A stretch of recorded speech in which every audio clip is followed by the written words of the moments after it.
Hello hi നമസ്കാരം. എല്ലാവർക്കും ജ്യോതിസ് വ്ലോഗിലേക്ക് സ്വാഗതം. നിങ്ങൾ ആദ്യമായിട്ടാണ് എൻ്റെ ചാനൽ കാണുന്നതെങ്കിൽ സബ്സ്ക്രൈബ് ചെയ്യുക, ലൈക്ക് ചെയ്യുക, നിങ്ങളുടെ വിലയേറിയ അഭിപ്രായങ്ങൾ കമൻ്റായി രേഖപ്പെടുത്തുക.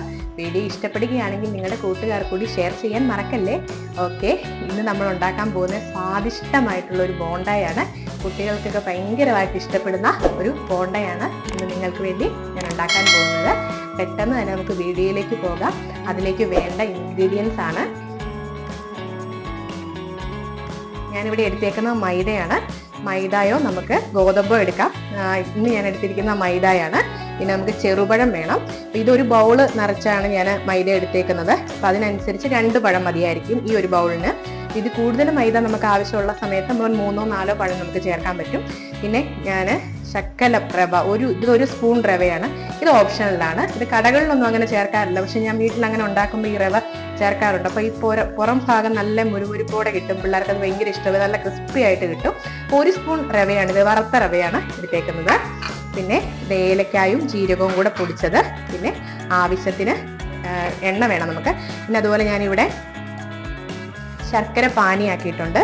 എന്നിട്ട് ഇത് അരിച്ചെടുക്കണം. അത് ഈ മാവിലേക്ക് ഒഴിച്ചാണ് നമ്മൾ ചേർക്കുന്നത്. അപ്പം ആദ്യം തന്നെ നമുക്ക് മിക്സിയിൽ അടിച്ചെടുക്കാം. ചെറുപഴം വേണ്ട ഞാൻ മിക്സിയിൽ അടിച്ചെടുക്കുവാണേ. നന്നായിട്ട് അടിച്ചെടുക്കുക. വേണ്ടേ, ഞാൻ മിക്സിയിൽ പഴം അടിച്ചു വെച്ചിട്ടുണ്ട്. അതുപോലെ ഈ ബൗളിൽ നിന്ന് മാറ്റി പാത്രത്തിൽ കുഴയ്ക്കാൻ എളുപ്പത്തിന് വേണ്ടി ഞാൻ പാത്രത്തിലേക്ക് മാറ്റിയിട്ടുണ്ട് നമ്മുടെ മൈദ. ഇതിലേക്ക് ഞാൻ ശർക്കരപ്പാനി വെച്ചേക്ക് ഇത് അരിച്ച് ഇതിലേക്ക് ഒഴിക്കാൻ പോവാണേ.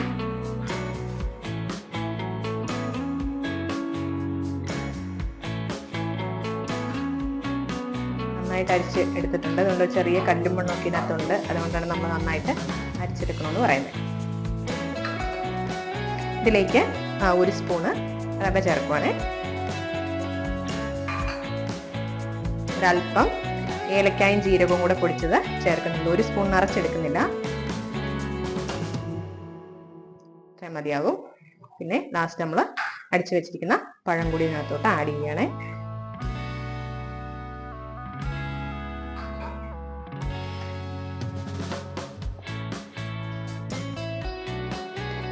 കൈകൊണ്ട് തന്നെ നമുക്ക് നന്നായിട്ട് കുഴച്ചെടുക്കാം. അതിനോടൊപ്പം തന്നെ ഈ ശക്കല ഈസ്റ്റ് ഞാനത് ചേർക്കുന്നുണ്ട്. ഈസ്റ്റും കൂടെ ചേർത്ത് നന്നായിട്ട് കുഴച്ചെടുക്കണം. കൈ കൊണ്ട് കുഴക്കുന്നത് തന്നെയാണ് നല്ലത്. കറക്റ്റ് പാകം നമുക്കറിയാൻ പറ്റും. ഒരുപാട് ലൂസായും പോകരുത്, ഒരുപാട് ടൈറ്റായും പോകരുത്. ഇതിനൊരു പരുവുണ്ട്. ആ രീതിയിൽ കുഴച്ചെടുക്കാം. ആവശ്യത്തിന് ഉപ്പും കൂടി ചേർത്ത് കൊടുക്കാവേ. ഇനി നന്നായിട്ട് ഇളക്കി കൊടുക്കുക. വേണ്ടേ, നമ്മൾ കറക്റ്റ് പരുവത്തിന് കുഴച്ച് വെച്ചിട്ടുണ്ട്. ഇനി ഒരു 2 മണിക്കൂർ കഴിഞ്ഞ് നമുക്ക് 2 മണിക്കൂർ കഴിഞ്ഞു നമുക്ക് പാത്രം തുറന്നു നോക്കാം.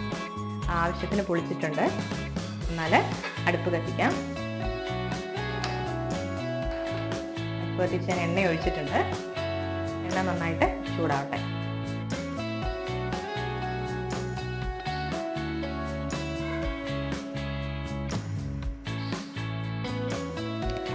എണ്ണ നന്നായിട്ട് ചൂടായിട്ടുണ്ട്. നമുക്ക് ഓരോ ബോളുകളായിട്ട് ഇട്ട് കൊടുക്കാവേ.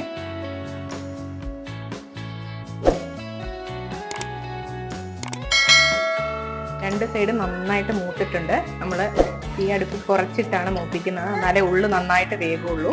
നമുക്ക് പാത്രത്തിലേക്ക് കോരാം. വേണ്ടേ, സ്വാദിഷ്ടമായിട്ടുള്ള ബോണ്ട റെഡി ആയിട്ടുണ്ട്. ഉള്ളു നല്ല സോഫ്റ്റും പുറമെ ക്രിസ്പി ആയിട്ടുള്ള ബോണ്ടായാണ്. എല്ലാവരും വീട്ടിലൊന്ന് ട്രൈ ചെയ്യുക. വീഡിയോ സ്ഥിരമായിട്ട് കാണുക, ലൈക്ക് ചെയ്യുക, ഷെയർ ചെയ്യുക, സബ്സ്ക്രൈബ് ചെയ്യുക. നാളെ പുതിയൊരു വിഭവമായിട്ട് കാണാം. Thank you.